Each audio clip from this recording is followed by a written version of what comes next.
Buti na lang nakauwi tayo kagad, pre. Alam mo, pre, dati, nagmamadali talaga akong umuwi kasi takot ako sa asawa ko eh. Ikaw ba? Takot ka ba sa asawa mo? Takot? Sus! Pakabatas to sa bahay. Takot lang nun. Nautusan ako. Baka malakas to. Daddy, tawag ka ni Mami. Maghugas ka ng pinggan. Oh, no!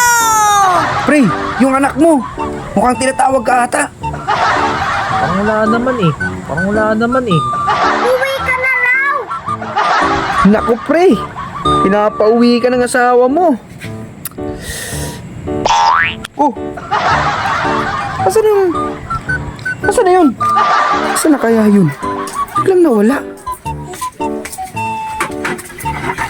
What? Uy, pre, bigla ka nawala. Anong ginagawa mo dyan? Hugas na pinggan. Minsan lang to, pre. Akala ko ba hindi ka takot sa asawa mo? Oh, sino sabi nun?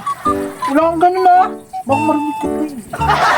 Pagkatapos mo na magbukas ng pinggan, pakipasok mo ba kasi ng kaya? Papa! Naniniwala na ako sa'yo, pre. Hindi ka nga talaga takot sa asawa mo. Bira ka. Takot na takot. Hirap.